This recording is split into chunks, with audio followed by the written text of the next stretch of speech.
وس یو بله اهمه خبره د ځان سره ولیکئ ماخذ د تفسیر.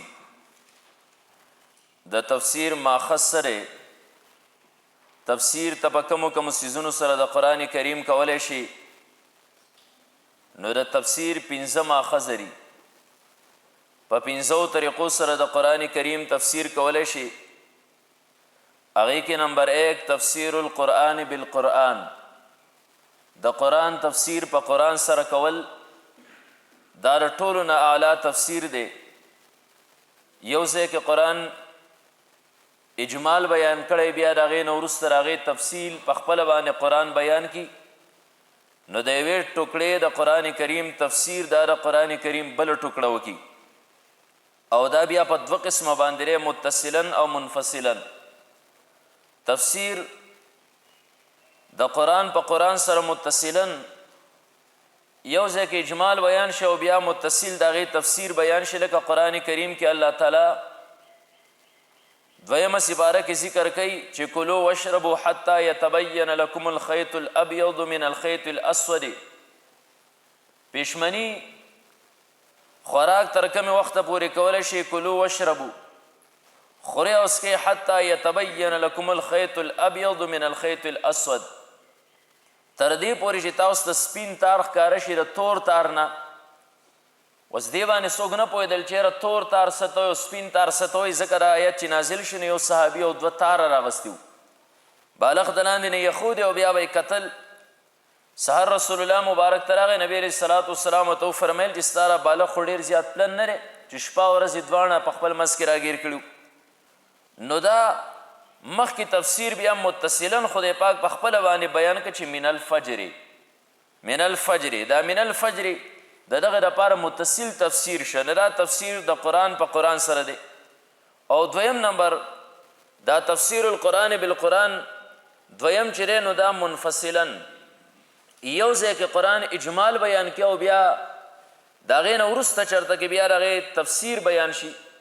لکه قرآن کریم کې سورة الفاتحه کې الله تعالی فرمیل اهدنا الصراط المستقیم صراط الذین انعمت علیهم، مونږ ته نیغه لار وښیه او د هغې خلکو لار چې تا پې انعام کړی دی. اوس د انعمت علیهم د دې تفسیر بیا هلته کې منفصل بیان شوی دی 5مه سپاره کې چې الذین انعم الله علیهم من النبیین والصدیقین والشهداء، کومو خلکو باندې چې الله انعام کړی دی، نبیان دي، صدیقین دي، شهدا دي او صالحین دي. نو دا تفسیر القرآن بالقرآن او دا د ټولو نه اعلی تفسیر دی. بیا دویم نمبر تفسیر یعنی ماخذ د تفسیر هغه تفسیر القرآن بالحدیث، د قرآن کریم تفسیر دی په احادیثو مبارکو سره، یعنی تفسیر د قرآن په اقوال او افعالو د نبی علیه الصلاة والسلام سره چې کوم ځای رسول الله مبارک په خپلو اقوالو سره یا افعالو سره د قرآن کریم کم تفسیر کړی، دویم نمبر تفسیر بیا هغه دی. دریم نمبر تفسیر یعنی دریم ماخذ د تفسیر هغه تفسیر القرآن باقوال الصحابه، د قرآن کریم تفسیر کول د صحابو په اقوالو سره. او څلورم نمبر تفسیر القرآن باقوال التابعین، د قرآن کریم تفسیر کول دا د تابعینو په اقوالو سره.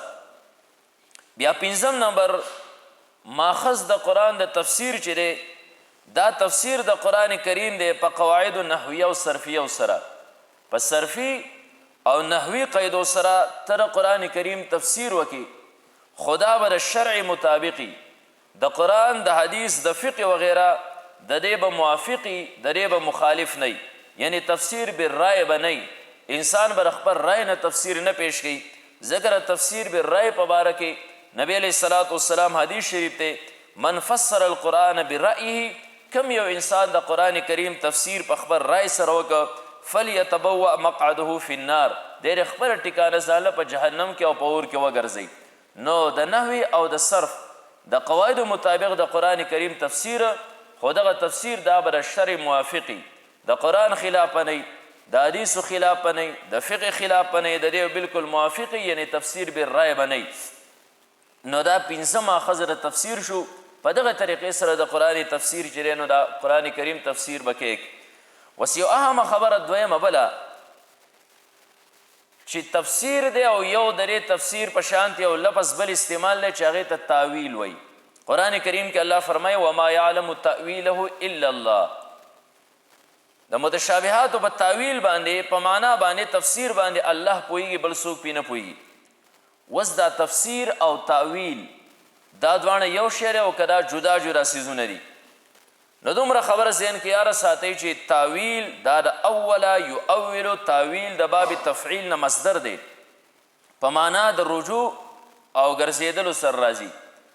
او دغه شان دي تاویل ته تاویل د دې وجې نه وایي چې په یو آیت کې متعددو احتمالاتو طرف ته چې کوم دی نو معنا ګرځول دی د تاویل وایي. نو دا تاویل او تفسیر دواړه یو څیز دی او که دا جدا جدا دي؟ نو په دې کې د علماو مختلف اقوال دي. بلا اقوال دی به کې یو موټی به طور نمونه به د هغې نه ذکر کړو چې تاویل کې او تفسیر کې فرق شته او که نه دا دواړه یو څیز دی. بعض علما وایي چې دا دواړه مترادف دي، یو څیز دی. تاویل او تفسیر دواړه یو څیز دی. لکه علامه سیوطي رحمت الله علیه دغه شان لیکلی دي. او چا پرې تاویل او تفسیر کې فرق کړی دی، بیا چې فرق دی پکې نو فرق پکې سره نو هغې کې بیا د علماو مختلف اقوال دي. امام ترمذي رحمت الله علیه فرمایي چې تفسیر دا قطعي وي او تاویل دا احتمالي وي. تفسیر قطعي وي او تاویل چې دی نو دا احتمالي.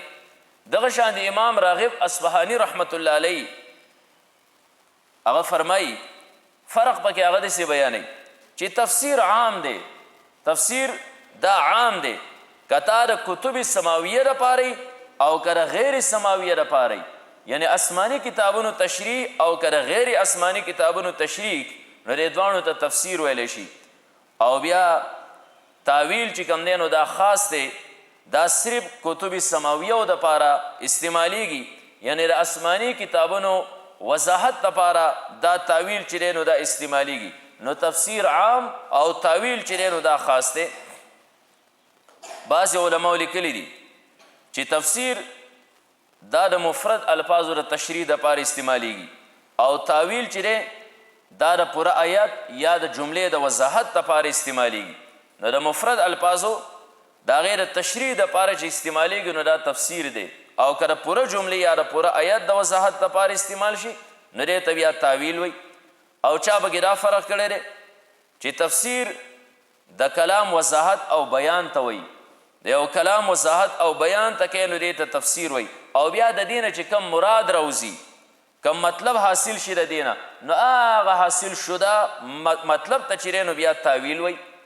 او چا دا فرق کړی دی چې تفسیر د کلام ظاهري معنی دپاره راځي او تاویل د باطني مراد او معنی دپاره راځي. نو دا یو اهمه خبره وه چې تفسیر او تاویل دا دواړه یو څه دی او که په دې کې فرق دی نو د علماء کرامو مختلف اقوال شو. څوک وایي مترادف دي یو شی دی، څوک وایي فرق پکې دی، بیا فرق هر یو جدا جدا چې دی نو دا بیانوي.